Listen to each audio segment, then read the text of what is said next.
Hey, Earthfolk! I trust you're having the spookiest day. Is losing your head over the 16-bit classic Decap Attack worth it? Gather your limbs and things, maybe don't bring your guillotine, and let's find out.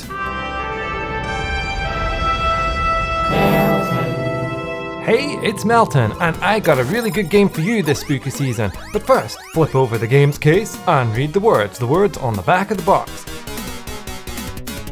Max Decap has taken control of Body Island by splitting it into pieces. Dr. Frankenstein has created you, Chuck D. Head, to battle Decap's wave of creatures and put the pieces back together.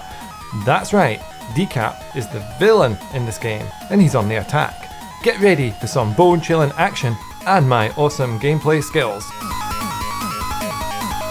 Released on the Mega Drive and Genesis back in 1991, the same year as the first Sonic the Hedgehog game, Decap Attack is now available on a heap of dead bodies, dead platforms, and some current ones as well, and of course on Sega Forever. It's actually a westernized release of the Japanese game Magical Hearts Turbo Flight Adventure. Try getting your head around that one. Changed due to licensing issues. Actually, more like completely reworked with new graphics, music, story, and a lot of the level design changed. But rather than your typical character found in the Magical Hat game, you take control of a mummy with bits missing, specifically his head. Being from the Japanese developer Vic Tokai, Decap Attack is one of a number of their games published on Sega consoles, and they made games on Sega systems from as early as 1987 to as late as the Sega Saturn days. And interestingly, before Decap Attack, they made some very similar games, specifically Psycho Fox in 1989 on the Master System. Also, Kid Cool the year before on the non-Sega Nintendo Entertainment System. You can definitely see some similarities to Decap in these games. So, back to Chuck and his missing head. He was created by the mad scientist Dr. Frankenstein and his trusty assistant Igor, and you set out on your mission to defeat the army of monsters that has been unleashed by Max Decap, who, in usual game fashion, is here to take over the world. Your job is to reform the islands he has split up and defeat him, but first you must fight a whole host of creepy bosses. If you're enjoying this video, a like and a subscribe would be marvellous, and would help out on my mission to discover everything great from Sega. Hit the bell to ensure you don't miss out on any future videos heading your way from the intergalactic.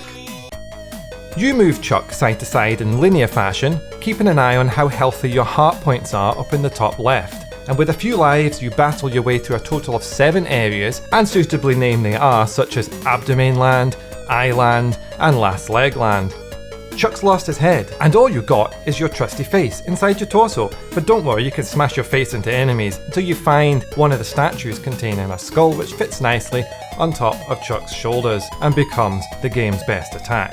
Chucking your head and taking out enemies is a load of fun, and the skull boomerangs back to you each time. The only way you're going to lose it is if you get hit. Don't worry, as in typical platformer style though, you can jump and squash your foes with ease until you find a new head again. The controls of Chuck are good. He's got a coffin load of abilities, not least a jumping, floating one where repeatedly hitting jump allows you to float to further platforms and control his descent, keeping Chuck out of the reach of enemies and avoids the falling into lava pits to your doom. In some levels you'll be underwater, but thankfully most of Chuck's abilities remain intact, though enemies swim about the place and the game starts to show its challenging side. Throughout the levels, in the same statues where you found your head earlier, you can find potions that, when taken, have game-changing effects. Some can be very useful, but more of that in a couple of minutes. Now, while your character has been created well with many abilities, the levels are a more generic affair. Some do look great, but it's not long until you feel like you've seen pretty much everything. And there isn't too much new stuff to see in the later levels. The first levels keep things simple so you can pick up the controls easier and get a better chance of finding your head, after which the game starts to slowly ramp up the difficulty. But be careful. Once you lose all your health, you start back at the start of the level, as there are no checkpoints, but levels are not particularly long, and with skill you can rid the world of its enemies and send Max Decap back to the underworld. Though after a new life, all the statues you've been to, and their potions, extra lives, and your trusty heads are gone, meaning that for new gamers who need an extra hand or leg up, it's just not going to happen, as you need to make it through without the helpful extra items abilities until you're back where you died. In usual platformer style, you have your more underwater levels, ones with plenty lava, slippy ice, and a welcome lack of bottomless pits. I actually can't remember seeing one at all. though fall into the lava and it don't really matter how much health you had anyway. Each area is made up of 3 levels, and in the last level you must find a secret item for your creator Dr. Frankenstein. And I even found that one time I defeated a boss, and I was told to go back and explore the level to find said item before I was able to continue.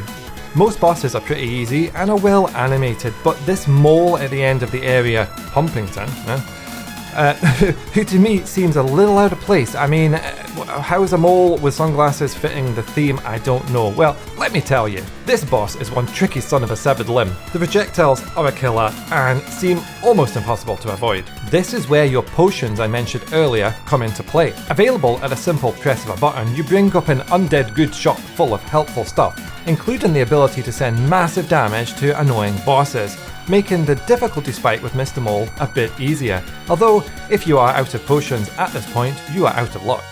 Other useful potions can be used within the levels and can help Chuck by making him invincible, freezing enemies, increasing the height of his jumps and so on, and last 10 seconds each. But I found I only used them sometimes, and as much of the time I was concentrating too hard on staying alive, I forgot all about the potions altogether. Still, at times you do need them, so exploring the levels and finding statues and collecting the coins to give you more chances to get some dead good stuff in the bonus stage at the end will make things much easier as your potions rack up and they carry on to the next level.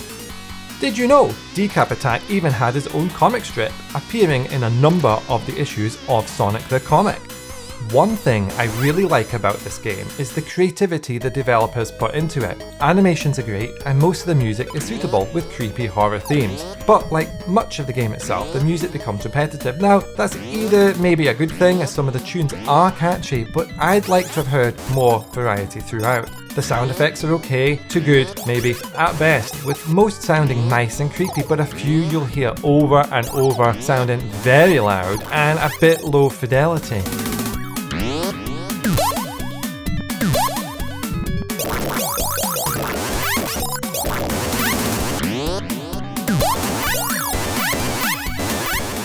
Much of the areas are detailed, but a number of them seem to look very similar, and there's definitely more colour and better looking games on the Mega Drive and Genesis, but of course this game was out earlier in the console's life, and there's definitely a bit of an 8-bit aesthetic buried somewhere deep in Decap Attack.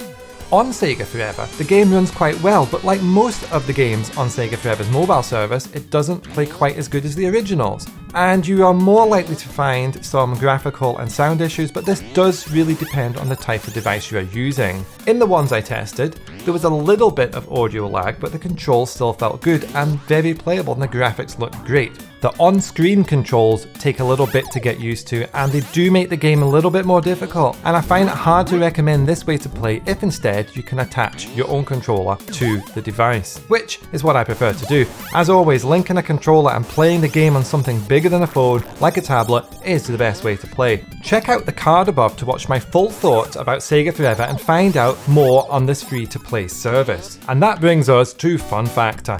Is Decap Attack really worth your time and maybe the loss of your head? It's fun, yes, mostly, and with memorizing the levels I imagine it would be a lot of fun.